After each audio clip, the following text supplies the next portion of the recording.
But today, tayo po ay inaalala po natin yung kanyang pagkabuhay. At ating pong pag-aaralan po yung effect nito, yung effect ng pagkabuhay ng Panginoong Hesus sa ating pananampalataya. Kasi po, ang pagkabuhay po ng Panginoong Hesus ang nagbibigay ng bisa, nagbibigay ng kapangyarihan sa dugo ni Kristo na natigis sa krus ng Kalbaryo. The centrality po of Christianity, yung center po ng ating pananampalataya, ng ating pagiging Kristiyano ay ang krus ni Kristo. The cross of Jesus Christ, His death, iyon po yung ating pinag-aaralan, iyon po yung dapat na maging importante sa buhay natin. Pero wala pong bisa yung dugo ni Kristo na natigis sa krus. Wala rin pong bisa yung ginawa ni Kristo sa krus ng Kalbaryo, or yung pagliligtas ng Panginoon ay mawawalan ng bisa kung hindi po siya nabuhay na magmuli. Ang pagkabuhay po ng Panginoon ang nagbigay ng pruweba na siya ay tunay na Diyos. Ang pagkabuhay po ni Kristo ang nagbigay ng pruweba na totoo ang pinaniniwalaan natin at pinananampalatayanan natin.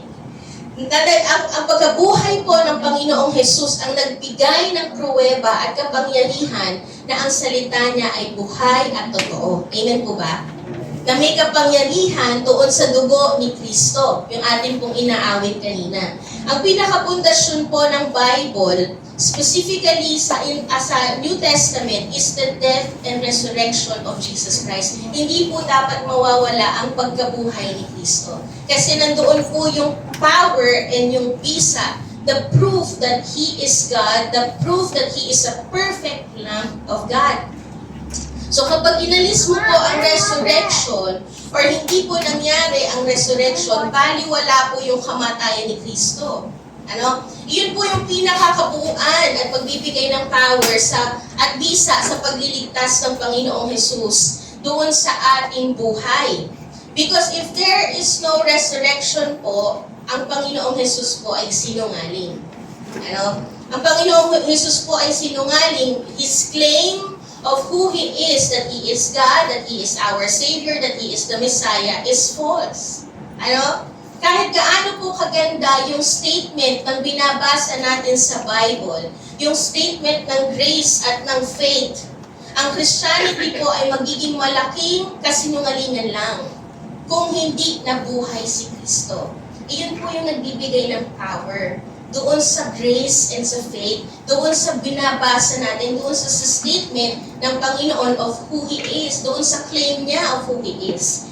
Example na lang po si Confucius or si Mahatma Gandhi.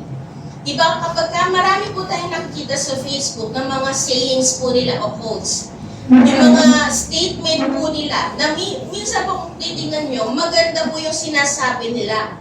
But all of those things na sinasabi nila about morality doesn't have power. Why? Kasi nanatili po silang patay. Walang kapangyarihan sa sinabi nila. Kasi patay sila eh. Pero ang Panginoong Hesus, may kapangyarihan sa bawat kiniklaim niya, may kapangyarihan sa bawat pangako niya, may kapangyarihan sa bawat sinasabi niya, kasi hindi po patay ang ating Diyos. Siya ay buhay. Amen po ba? Kaya po I am praying na ang mukha natin ay talagang masaya dahil buhay ang ating Panginoong Hesus. Amen? Pakitignan niya po ulit yung katabi natin. Buhay na buhay po ba ang Panginoong Hesus sa kanyang mga ngiti? Amen. Kung kahit walang tulog, masaya pa din kasi buhay ang ating Diyos. Amen? So kapag ka po walang resurrection, nananatili po tayong makasalanan. Kasi doon sa dugo ni Kristo na sinasabi na may paglilinis sa dugo ni Kristo, walang bisa yon. If walang resurrection. So, ibig sabihin kung hindi nabuhay na magmuli ang Panginoong Hesus, walang bisa yung forgiveness na sinasabi ni Lord. Pero dahil nga buhay ang Panginoon, tayo ay napatawad. Tayo ay malinis dahil may kapatawaran sa dugo ni Kristo. Amen? Amen po ba? Sabi po sa 1 Corinthians 15:17-18, Sabi po doon, at kung hindi muling binuhay si Kristo, kayo'y nananatili pa sa inyong mga kasalanan at walang katuturan ang inyong pananampalataya. Malinaw po yung sinasabi. Walang katuturan yung ginagawa po natin pala kung hindi nabuhay ang Panginoong Jesus. So that's how important the resurrection of Jesus is. That's how important yung pagkabuhay ng Panginoong Jesus, because everything that Jesus says about His salvation, about the forgiveness of sin through His blood, about the eternal life, about living in godliness, about having new life in Christ, has the power because of His resurrection. Amen?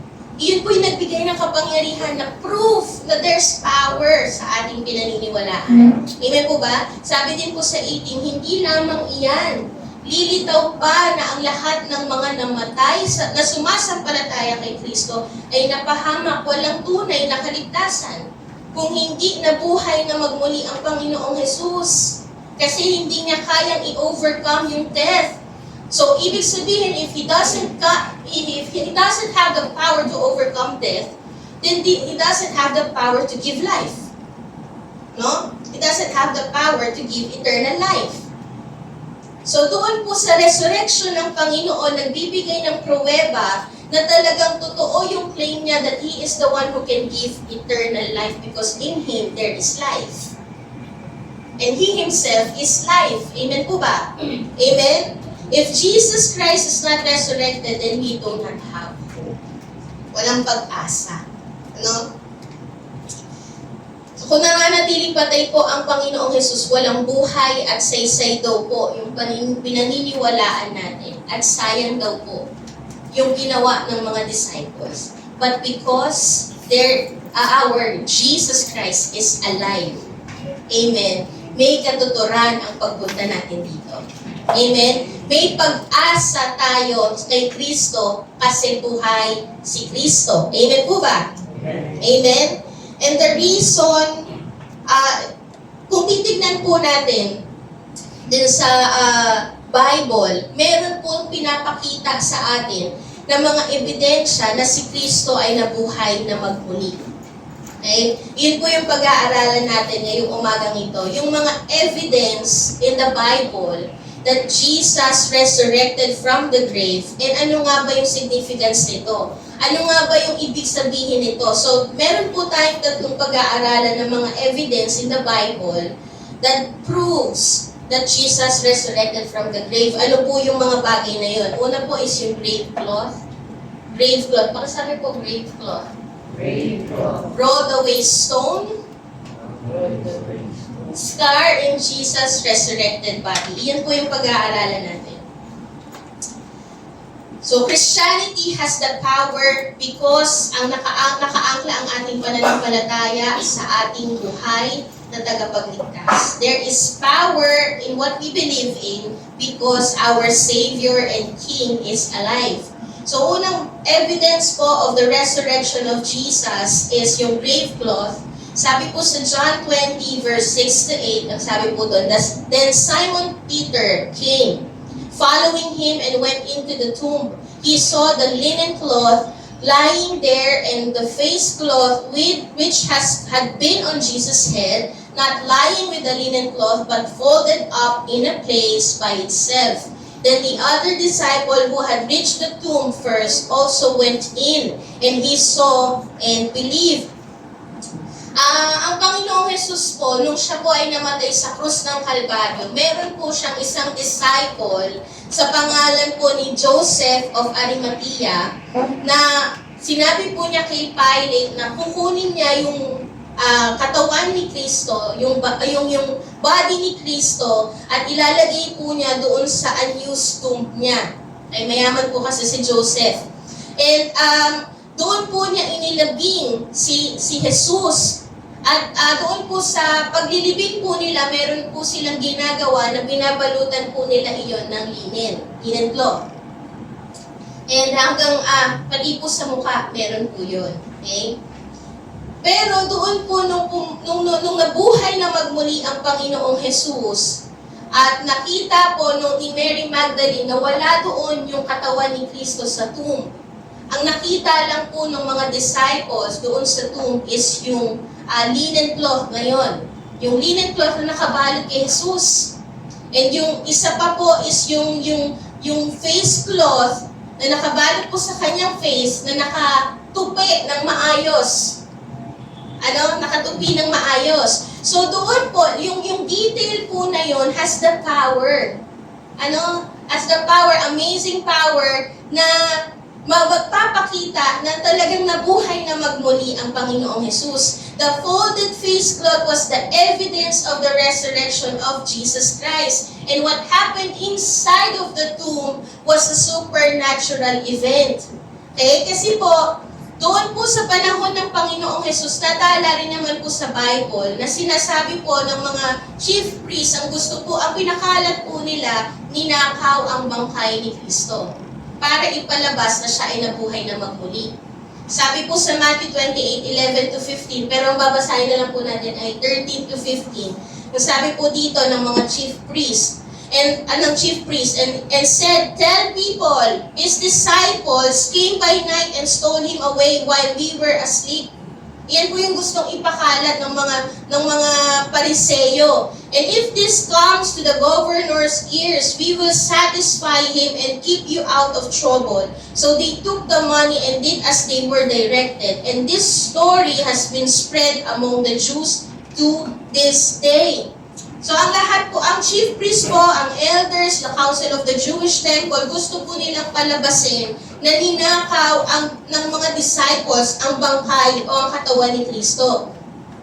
Pero yung linen cloth po na yon, and yung face cloth po na yon that was folded up, is the evidence that Jesus resurrected from the grave. So it points po dito na kamangha-mangha yung nangyari sa loob ng tomb.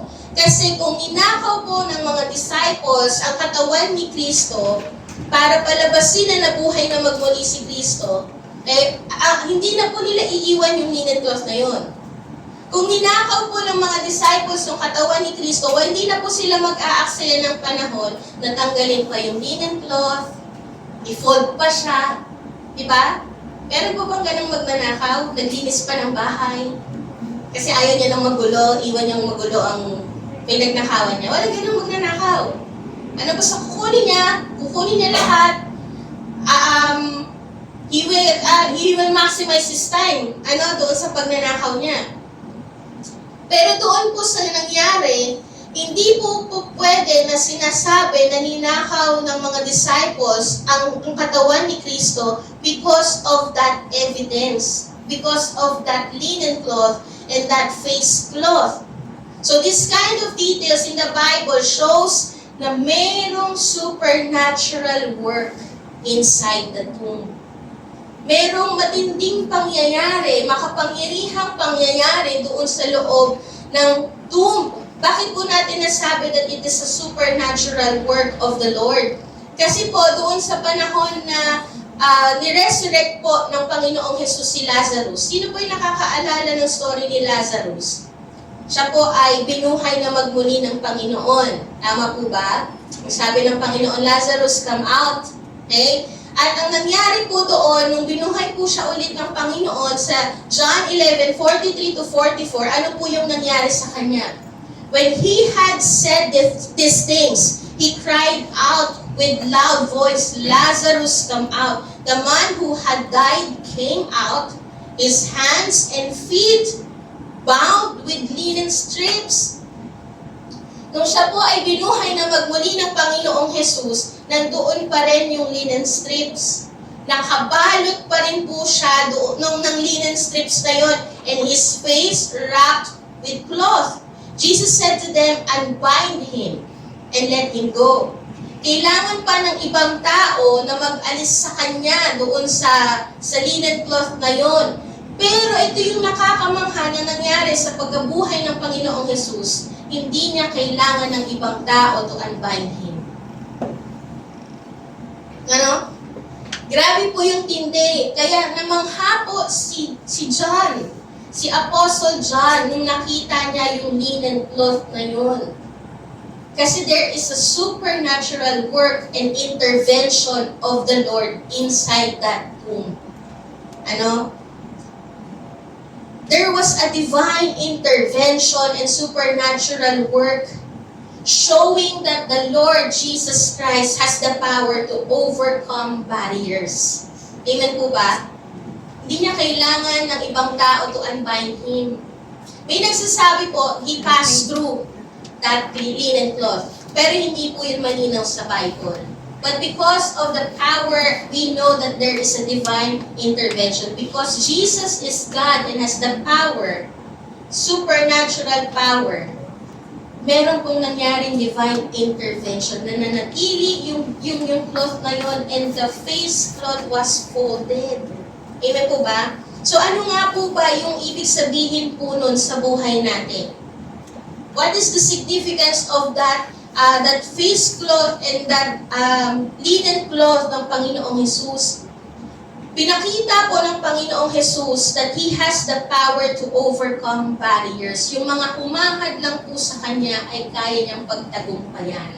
Amen po ba? And because of that power, the resurrection of Jesus Christ has given us the power also, has given us the authority also to come boldly into the throne of God. There was a removal of the barriers. Natanggal yung hadlang sa paglapit natin sa Panginoong Jesus. Sa 2 Corinthians 3:14-16, ang sabi po dito, but their minds were hardened. For to this day, when they read the old covenant, that same veil remained unlifted, because only through Christ it is taken away. Ang sabi po dito, ang mga tao daw po na wala kay Kristo ay nananatili na sarado. Merong veil na humahad lang po sa kanila, kaya hindi nila makita ang katotohanan, kaya hindi nila makita talaga yung gusto ng Panginoon na plano sa buhay nila, and it will only be taken up, it will only be unlifted through Christ Jesus our Lord. Sabi po din dito, yes, to this day, whenever Moses is read, a veil lies over their hearts, but when one turns to the Lord, pagka ang isang tao ay lumapit sa Panginoon, the veil is removed. Now, the Lord is the Spirit, and where the Spirit of the Lord is, there is freedom. And we all, with unveiled face, beholding the glory of the Lord, are being transformed into the same image from one degree of glory to another. For this comes from the Lord who is the Spirit. Yung ginawa po ng Panginoon, yung nangyari pong resurrection, that evidence, the linen cloth, proves that Jesus resurrected from the grave. And that resurrection power proves that the Lord Jesus Christ has the power to remove any barriers sa buhay po natin. Lahat ng hadlang sa buhay natin, yung hadlang kung bakit hindi ka makalapit sa Panginoon, ay tinanggal na po yun ng Diyos. Amen po ba? Yung barriers that hinders you to know the truth, yung hadlang na yung barriers na humahadlang sa'yo para hindi ka makapasok sa presence ni Lord, tinanggal na po yun ng Diyos. Amen po ba? Kaya malaya tayong nakakapasok sa presence ng Lord. Yung barriers na naghahadlang sa atin to experience the freedom, tinanggal na rin po yun ng Panginoon.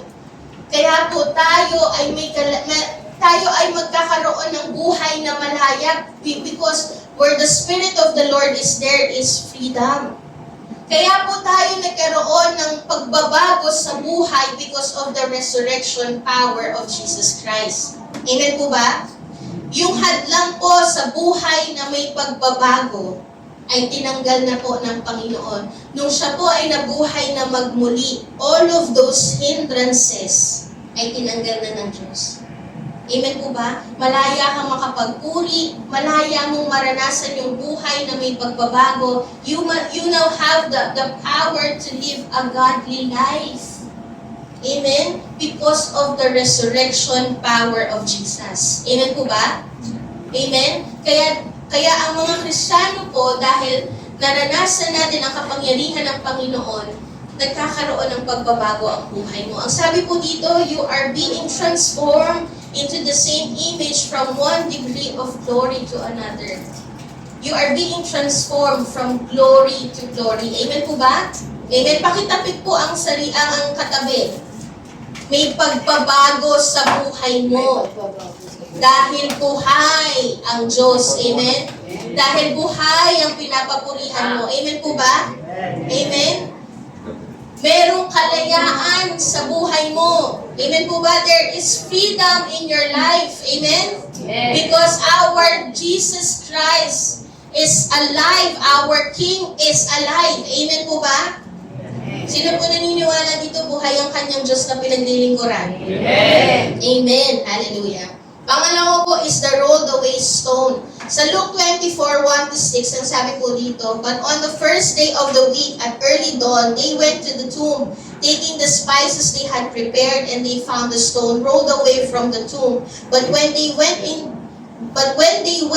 they did not find the body of the Lord Jesus. While they were perplexed about this, behold, two men stood by them in dazzling apparel, and as they were frightened and bowed their faces to the ground, the men said to them, why do you seek the living among the dead? He is not here. Bakit nyo hinahanap ang patay? Wala siya dito, siya ay nabuhay.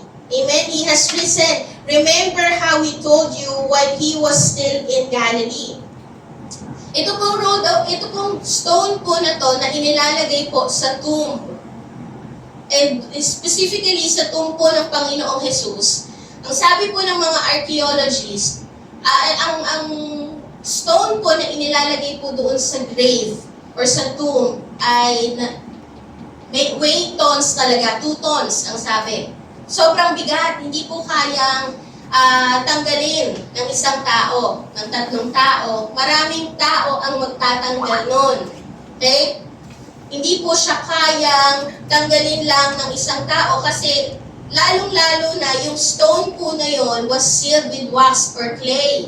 Yan po yung sabi. Sabi po sa Matthew 27:65-66, sinil po talaga yung tomb ng Panginoong Jesus. Sabi po doon, Pilate said to them, you have a guard of soldiers. You go, make it as secure as you can. So they went and made the tomb secure by sealing the stone and setting a guard. So yung stone po na yon sa tomb ng Panginoong Jesus, hindi lang siya mabigat, sinelyuhan pa. So imposible talaga na merong mag-roll nun, magtanggal nun ng mga tao kasi meron pang guard doon. So, ibig sabihin lang po talaga, hindi po ninakaw ang bangkay o hindi ninakaw ang katawan ni Kristo. It is impossible. Okay? So, the rolled away stone was also a supernatural work of the Lord that proves of His resurrection. It is a supernatural work of God. And ano po yung evidence no? I know yung significance nung rolled away stone na yon, yung bato na yon na inilagay sa tomb ng Panginoon.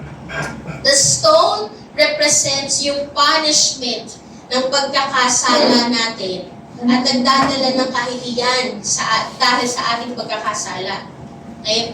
Yung stone po na yon, nire-represent po yon ng ating kaparusahan. Ng kaparusahan ng ating pagkakasala.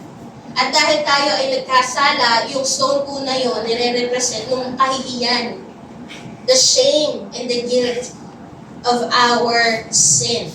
Because in the Old Testament po, and in times of Jesus, kapag ka po sila ay sumuway sa batas ng Diyos, kapag po sila ay sumuway, they disobeyed the law of Moses, their punishment is stoned to death. Yung bato po ang ginagamit nila para parusahan ang taong nagkasala. So yung stone po na yon represents yung kaparusahan ng pagkakasala natin. At kapag ikaw ay pinarusahan ng stone to death, nakakahiya ang buhay mo. Kahiya-hiya ang buhay mo, kinakahiya ka ng pamilya mo. Magdudulot yun ng kahihiyan, hindi lang sa buhay mo, kundi sa pamilya mo. Because sin for them is a shame. Brings shame and guilt.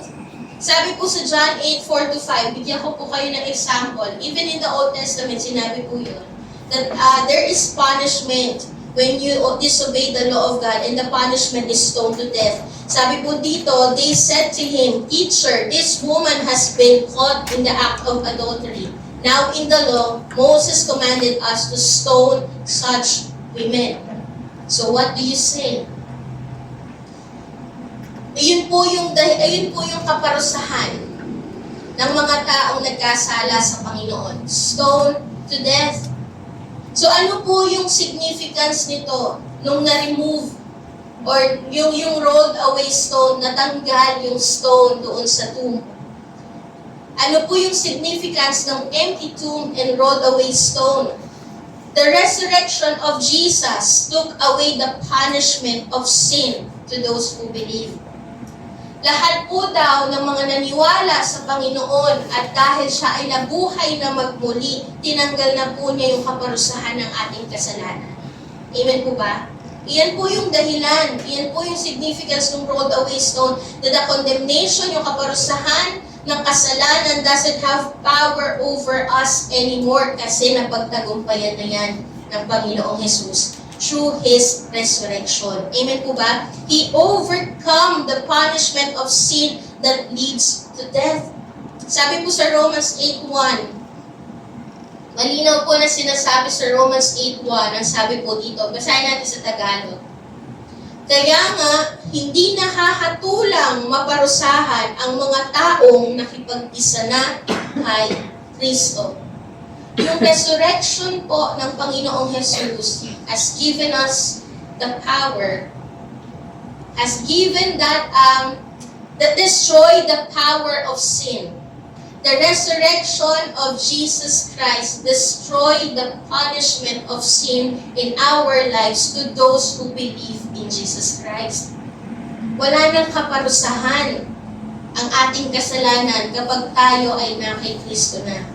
Amen po ba? Kasi siya na yung nagbata ng parusa at nung nabinata niya yung parusa, siya po ay nabuhay na magmuli. That proves that there is power doon sa sinasabi niya na may kapatawaran sa ating kasalanan at merong eternal life siyang binibigay. Pangalawang significance po ng rolled away stone is victory over death and assurance of eternal life. That rolled away stone po tells us the victory over death and the assurance of our eternal life in Christ Jesus. It demonstrates that Jesus, pakitapik po ulit yung katabi, parang natutulog na yun. It demonstrates, kasi buhay na buhay ang ating Panginoon, tapos tayo natutulog. Okay? It demonstrates po that Jesus, the Son of God, has overcome death. He overcome death and He fulfills yung promise niya to save His people.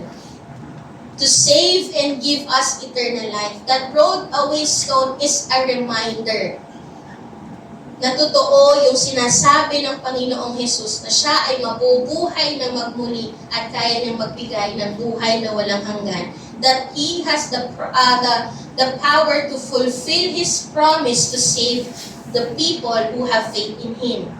Amen po ba? It is a tangible symbol of His triumph, of His victory. Na buhay, dahil buhay ang Panginoon, nagkaroon ng tagumpay ang mga mananampalataya sa death, sa punishment of death, and it brings hope and assurance sa kanyang mga mananampalataya. The resurrection proves that Jesus' power is beyond death and the grave. Amen po ba? That the death doesn't have hold on Him because He overcome death because He is life. Amen po ba? Death cannot overcome life. Sabi po sa 1 Corinthians 15:54-57, at kapag ang katawang ito na nabubulok at namamatay ay napalitan na ng katawang hindi nabubulok at hindi namamatay, matutupad na ang sinasabi sa kasulatan na nalupig na ang kamatayan, ganap na ang tagumpay. Amen? Amen? The Lord overcome death. And that rolled away stone symbolizes of His triumph, of His victory.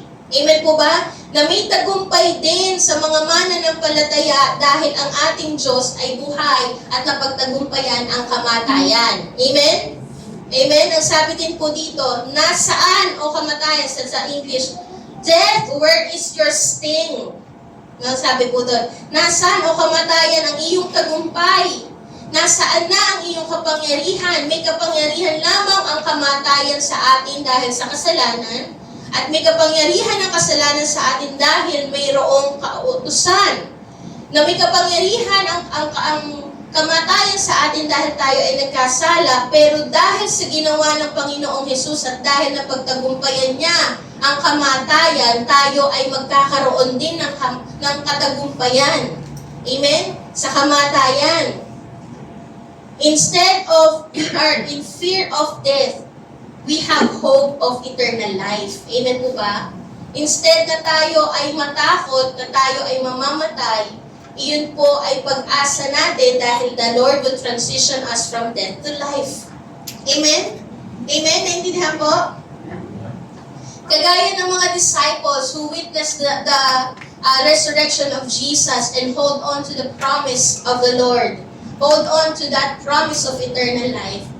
Yung sinasabi po ng Panginoon, yung resurrection po ng Diyos, nagpapatunay na may kapangyarihan po siya to fulfill His promises. Amen po ba? Nagpapatunay po, yung resurrection po ng Panginoon ay nagpapatunay na mapagkakatiwalaan natin ang sinasabi ng Diyos. Amen? Kasi yung pinakamahirap na paniwalaan na pangako, that overcoming death, okay? Overcoming death. That yung pinaka-imposibleng pangako ng Diyos, and that is resurrection. Tinupad po niya. He fulfilled that promise of resurrection. So if the most impossible promise of God has been fulfilled in Christ Jesus, then mapanghahawakan din po natin ang ibang pangako ng Panginoon. Because the promises of the Lord are yes and amen. Amen po ba? The promises of the Lord are yes and amen. He has the power to fulfill His promises kasi the most impossible promise of Jesus, which is yung pagkabuhay na magmuli, ay nangyari. Amen po ba? May kapangyarihan ang Panginoon to overcome death on the cross and the sin of all His people. Pangatlo po, the scar in His resurrected body. Pwede po tayong magtaka, kung babasahin po natin sa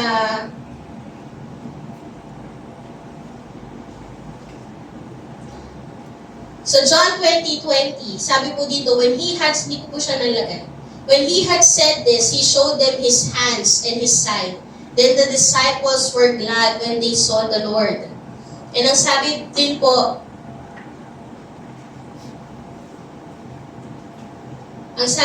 ni Thomas sa John 20:25, sabi po dito, so the other disciples told Him, we have seen the Lord, but He said to them, unless I see in His hands the mark of the nails, and place my finger into the mark of the nails, and place my hand into His side, I will never believe. And the Lord says to Thomas sa 27, John 20:27, ang sabi po dito, then He said to Thomas, put your finger here and see my hands, and put out your hand and place it in my side. Do not disbelieve, but believe. And ang sabi po niya sa 28, Thomas answered Him, my Lord and my God. So kung titingnan po natin doon sa binasa natin, na yung resurrected body or yung glorified body po ng Panginoong Jesus still have a scar. Still have mark nung kanyang pagkapako sa krus. Pwede po tayong magtanong kung bakit may scar yung resurrected body ni Jesus. Kasi di ba, ang nasa isip natin, pag glorified body, pag resurrected body, wala nang blemish. It's perfect. Tama po? Tama po ba? Pero meron pa ring scar sa katawan ni Kristo doon sa resurrected body ni Jesus.